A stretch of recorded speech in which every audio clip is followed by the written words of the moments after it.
ॐ गणानान्त्वा गणपतिं हवामहे कविं कवीनामुपमश्रवस्तमं ज्येष्ठराजं ब्रह्मणां ब्रह्मणस्पत आनः शृण्वन्नोतिभिः सेदसादनं प्रणो देवी सरस्वती वाजेभिर्वाजिनीवती ధీనామవిత్రేవతు. శ్రీ గురుభ్యో నమః. నా పేరు ఆదిత్య జోషి. నా ఊరు గుల్బర్గా దగ్గర చిత్తాపూర్ అని. మా నాన్నగారి పేరు శ్రీ అశ్వత్థనారాయణ జోషి.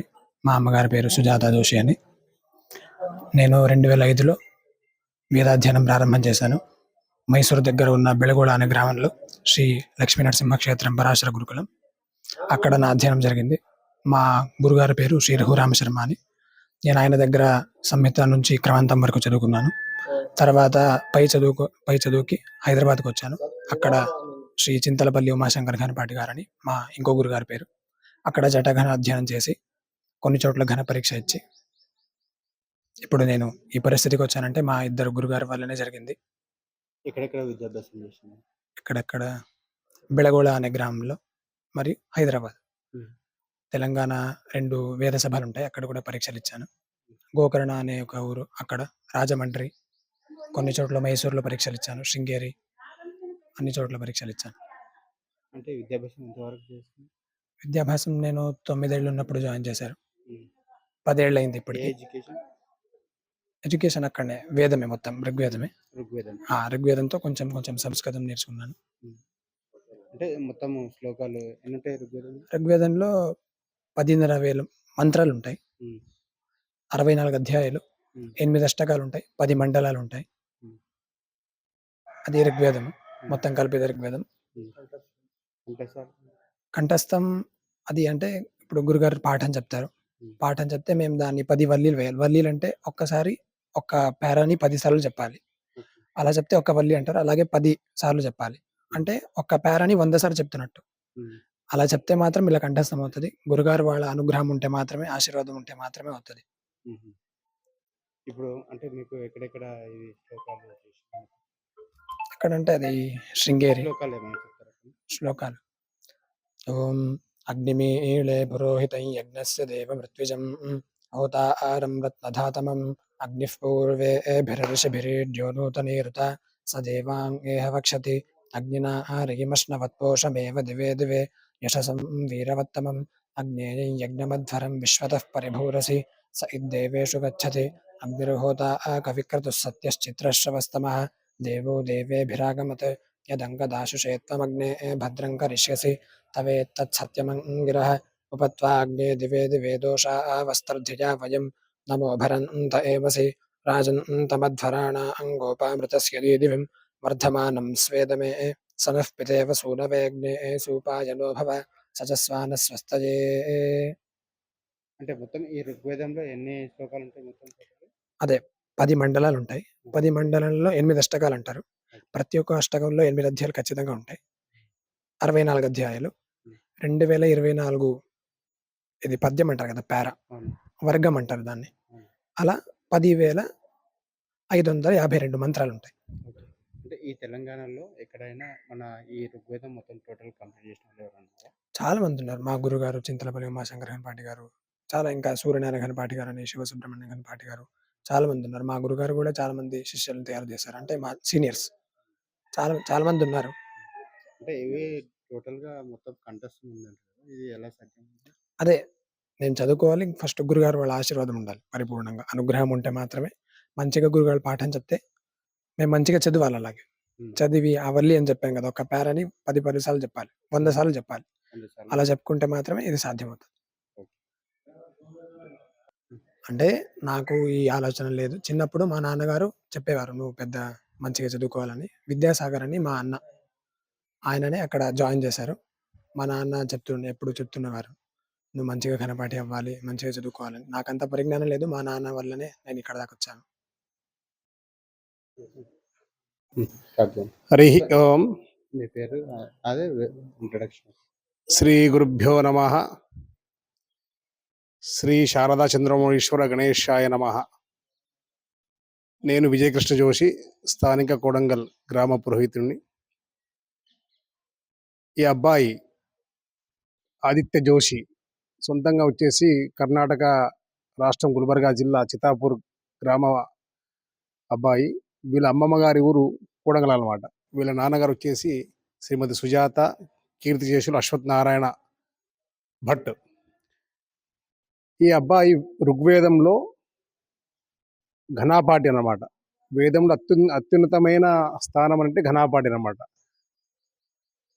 ఈ బ్రాహ్మణ వేద విద్యలో పురోహితము, సంహితాపాఠము, క్రమాపాఠము, జటాపాఠము, పదాపాఠము, దాని తర్వాత ఘనాపాఠి అత్యున్నతమైన స్థానంగా పరిగణించి ఎవరైతే ఘనాపాఠులు ఉంటారో వారికి గౌరవం ఎక్కువ ఈ వేద సభలలో. అలాంటి స్థానాన్ని అబ్బాయి కష్టపడి మైసూరులో, శృంగేరిలో, హైదరాబాద్లో వీరు గురువుగారైన చింతపల్లి ఉమాశంకర్ ఘనాపాటి శారదా వేద విద్యాలయం హైదరాబాద్ వారి దగ్గర ఘనాపాఠం నేర్చుకుని మొన్న డిసెంబర్ జనవరిలో నెల రోజుల పాటు కంఠస్థం చూడకుండా ఈ ఋగ్వేద మంత్రాలను కూడా, ఋగ్వేద మంత్రాలు 8 అష్టకాలు ఉంటాయి అన్నమాట. కొన్ని వేల మంత్రాలు ఉంటాయి. ఆ వేల మంత్రాలని జ్ఞాపకం పెట్టుకొని ఘన అంటే మామూలుగా భాష చెప్పాలంటే 1 1 2 2 1 1 3 3 తీసుకొని మళ్ళీ వెనక్కి రావాలి. అట్లా ఒక్కొక్క సంఖ్య అంటే ఒక పదం అన్నమాట. అట్లా జ్ఞాపకం పెట్టుకొని ముందల పదాన్ని కూడా, శబ్దాన్ని కూడా జ్ఞాపకం పెట్టుకొని, అక్షరాన్ని జ్ఞాపకం పెట్టుకొని ఈ వేద పారాయణం చేయవలసి ఉంటుంది. చాలా జ్ఞాపక శక్తి అవసరం.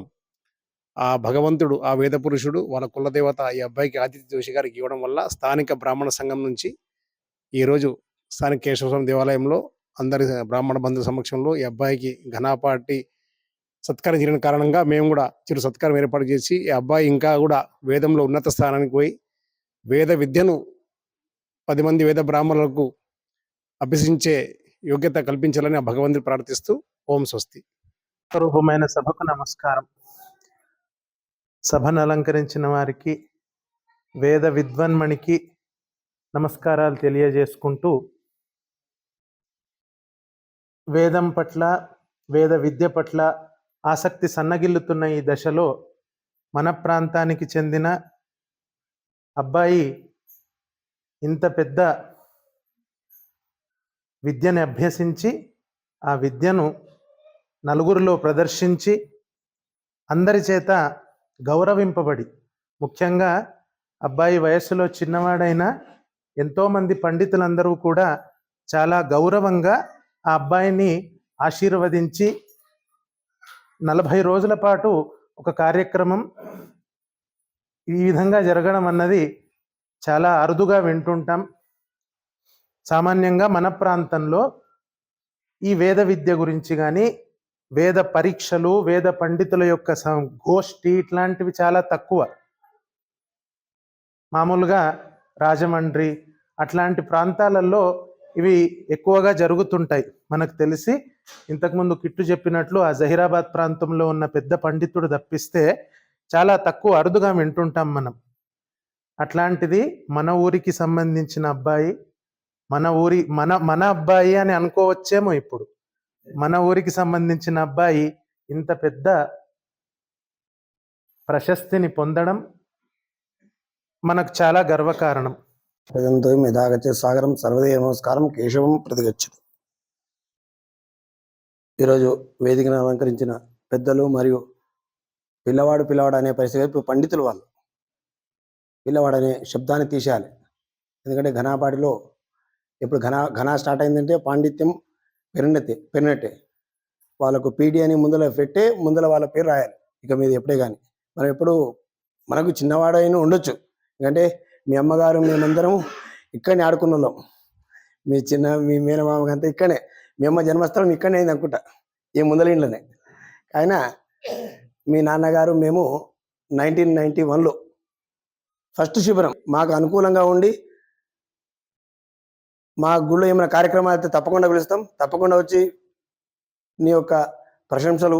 ఆ తర్వాత ఇక్కడను ఇది పెద్ద వేద విద్యని, ఇది పెద్ద సంస్కృత ఆలయం ఈ పక్కన ఉండేది. వెనకడికి ఈ పక్కల ఈ పెద్ద గ్రంథాలయం.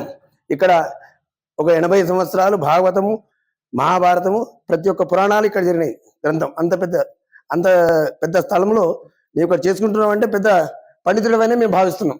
ఎందుకంటే అంత పెద్ద స్థానంలో వచ్చి లోగుర్తి రామేంద్రాచార్య మా తాతగారు ఇక 80 సంవత్సరాలు చెప్పారు. మీ అవ్వగారే ఒక 40 సంవత్సరాలు నింటారు. మహాభారతం భాగవతం. కాబట్టి అలాంటి క్షేత్రం వచ్చి చేసుకుంటాం అంటే నీ పూర్వజన్మ సుకృతము మరియు మా యొక్క సుకృతము అనుకున్నాను. ఎందుకంటే మీ అమ్మమ్మ మా మా ఊరికి ఆడవిల్ల మీ అవ్వ, మళ్ళీ ఆమె మీకు ఆడవిల్లనే, అందరం దగ్గర సంబంధమే కాబట్టి దూరం ఏమి కాదు. కాబట్టి నీవు తప్పకుండా మాకు అనుకూలించి ఎప్పుడైనా మేము పిలిస్తే, మా పెద్దవాళ్ళు ఎప్పుడైనా పిలిస్తే తప్పకుండా వచ్చి ఈ మా కార్యక్రమం అంటే తప్పకుండా చేయాలి.